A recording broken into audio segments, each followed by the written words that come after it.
Assalamualaikum warahmatullahi wabarakatuh. Selamat siang teman-teman semuanya. Apa kabar Anda hari ini? Saya doakan kalian tetap sehat selalu dan selalu dalam lindungan Allah Subhanahu wa taala. Baik teman-teman, pembahasan kali ini masih seputar telat bayar lebih dari 1 tahun di aplikasi pinjaman online legal. Dan yang akan kita bahas kali ini adalah telat bayar lebih dari 1 tahun di aplikasi pinjaman online EasyCash.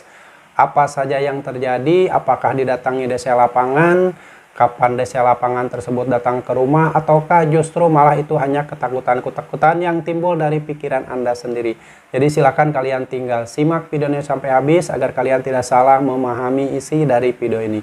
Tapi sebelumnya saya ucapkan terima kasih banyak buat teman-teman semuanya yang sampai saat ini masih dukung channel ini, mensupport channel ini, dan menantikan setiap video yang saya upload berikutnya. Saya doakan kalian tetap sehat selalu dan selalu dalam lindungan Allah Subhanahu wa taala. Amin ya Allah ya rabbal alamin. Baik teman-teman, pembahasan mengenai EasyCash sebenarnya sudah dibahas di beberapa video sebelumnya, tetapi ini masih ada yang bertanya apabila kita telat bayar lebih dari 1 tahun di EasyCash, apa saja yang terjadi. Dan buat teman-teman yang mungkin mempunyai pengalaman yang berbeda, silakan nanti kalian bisa menuliskan di kolom komentar. Karena mungkin setiap pengalaman nasabah-nasabah EasyCash ini tidak akan sama, sehingga saya bahas satu persatu per aplikasi pinjaman online-nya. Karena dari beberapa pertanyaan itu, walaupun saya sudah membahas tentang hal itu, tapi masih ditanyakan tentang apakah ada DC lapangan, apakah DC lapangan tersebut datang ke rumah, kapan datangnya, telat bayar berapa lama. Itu banyak sekali ditanyakan oleh nasabah-nasabah pinjaman online, termasuk nasabah EasyCash. Karena mungkin masih banyak ketakutan-ketakutan yang terjadi di antara nasabah pinjol yang sudah terlanjur meminjam uang di pinjaman online tersebut, sudah tidak mampu bayar dan sudah tidak punya uang lagi untuk membayarkannya, sehingga mereka kebingungan apa saja yang harus dilakukan. Makanya banyak yang bertanya apakah ada DC lapangan, apakah akan didatangi DC lapangan, dan kapan DC lapangan tersebut akan datang ke rumah, telat berapa lama, dan nilai nominal berapa yang biasanya didatangi DC lapangan tersebut. Oke, langsung kita sedikit review saja mengenai pinjaman online EasyCash.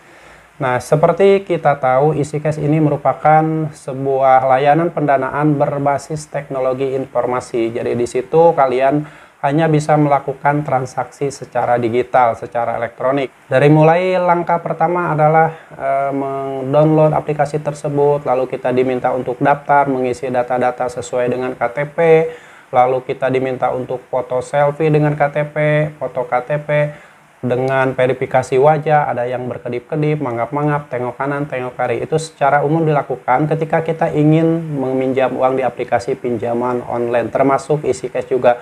Dan waktu-waktu sekarang ini, ketika kita ingin membuka rekening bank juga, biasanya sekarang itu sistemnya digital, jadi kita diminta untuk verifikasi wajah, seperti ingin meminjam uang di aplikasi pinjaman online. EasyCash ini berdiri sekitar 6 tahun yang lalu, yaitu sekitar 2018, dan sudah ada 5 juta orang yang sudah menggunakan EasyCash, dan jumlah pendanaan yang masih penerima dana yang aktif itu ada 1.367.254 dengan 9.024 pemberi dana aktif. Lalu total pinjaman akumulatif sejak berdiri itu sekitar 37,85 triliun, besar sekali ya. Dan total pinjaman terutang itu ada 4,49 triliun rupiah. Luar biasa sekali, masih banyak orang yang menggunakan. Dan di sini tertulis syarat dan ketentuan yang ditulis di aplikasi EasyCash ini bahwa Otoritas Jasa Keuangan tidak bertanggung jawab atas setiap pelanggaran atau ketidakpatuhan oleh pengguna, baik itu pemberi pinjaman atau penerima pinjaman, baik karena kesengajaan atau tidak, atau kelalaian pengguna terhadap ketentuan peraturan perundang-undangan maupun kesepakatan atau perikatan antara EasyCash dengan pemberi dana atau penerima dana. Nah, di sini jadi kita bisa menyimpulkan bahwa Otoritas Jasa Keuangan itu tidak bertanggung jawab jika ada penyalahgunaan dari perjanjian utang piutangnya ataupun aturan-aturan yang sudah ditetapkan oleh Otoritas Jasa Keuangan. Makanya buat teman-teman semuanya yang saat ini kesulitan karena tidak mampu bayar di EasyCash, lalu kalian ditagih dengan cara-cara yang tidak beretika, dengan kasar, dengan caci maki, intimidasi, lalu kalian melaporkan ke OJK. Menurut saya di sini kan sudah ada bahwa otoritas jasa keuangan ini tidak bertanggung jawab terhadap segala jenis pelanggaran seperti ini. Makanya kalau misalkan ada nasabah yang mendapatkan perlakuan yang tidak baik dari sebuah pinjaman online, lalu melaporkan ke OJK, OJK paling ada yang menyarankan untuk silakan bernegosiasi dengan pihak internal dari pinjaman online tersebut. Makanya kalau kalian yang tidak mendapatkan solusi, sudah tidak usah lapor ke OJK jika memang kalian tidak mempunyai bukti yang cukup. Karena untuk lapor ke OJK itu harus mempunyai bukti yang cukup, bukti yang kuat, bukti yang valid. Jangan asal bukti karena kita pernah mengalami pelanggaran tersebut.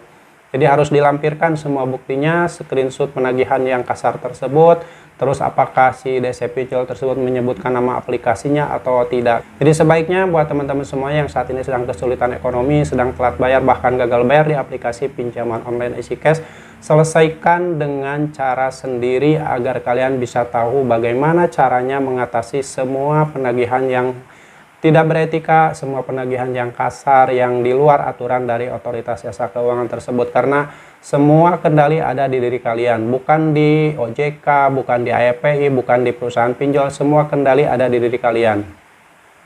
Kalau kalian sudah tidak mampu bayar, stop pembayaran, jangan gali lubang tutup lubang. Untuk menghentikan hutang kalian agar tidak semakin melebar, tidak semakin besar, itu adalah solusinya, stop pembayaran dan terima segala resikonya. Jadi buat teman-teman yang saat ini sedang mengalami kesulitan karena tidak bisa membayarkan utang lagi di EasyCash, tetap tenang saja, segala solusi ada di diri kalian. Dan kalaupun kalian misalkan sudah telat bayar dan gagal bayar lebih dari 1 tahun, tenang saja, pengalaman dari teman-teman saya itu telat bayar lebih dari 1 tahun di EasyCash tidak pernah didatangi desa lapangan. Penagihan hanya berupa teror-teror dari chat WA, SMS, ada telepon, itu hanya berlangsung hanya di bulan-bulan pertama saja. Setelah lewat 2 bulan, 3 bulan itu tidak ada lagi, asalkan kita ketika mengalami kesulitan ekonomi dan tidak mampu lagi membayarkan utang tersebut, segera ganti kartu dan reset HP ke setelan pabrik untuk menghentikan semua teror yang dilakukan oleh DC pinjol yang tidak beretika. Oke, jadi kalau misalnya sudah reset HP ke setelan pabrik, sudah ganti kartu, yang harus kalian lakukan adalah fokus saja dengan aktivitas kalian sehari-hari. Jangan pernah lagi memikirkan tentang pinjaman online. Lupakan semuanya, lupakan tentang EasyCash, lupakan tentang DC pinjol datang ke rumah, lupakan tentang kapan DC pinjol tersebut akan datang ke rumah. Pokoknya lupakan semuanya. Tenangkan diri kalian, fokuskan diri kalian untuk lebih memperbaiki ekonomi dan memperbaiki masa depan kalian yang lebih baik. Jangan lagi memikirkan tentang pinjaman online. Oke, semoga sharing ini bermanfaat. Dan buat teman-teman yang saat ini masih kesulitan ekonomi, jangan lupa untuk selalu meminta pertolongan sama Allah, beribadah sama Allah dengan sungguh-sungguh, meminta bantuan sama Allah. Insya Allah Allah akan memberikan petunjuk dan solusi terbaik untuk Anda, dan Anda akan diberikan jalan keluar dari segala permasalahan yang sedang Anda hadapi saat ini. Oke, tetap semangat, sampai jumpa lagi di video saya selanjutnya. Wassalamualaikum warahmatullahi wabarakatuh.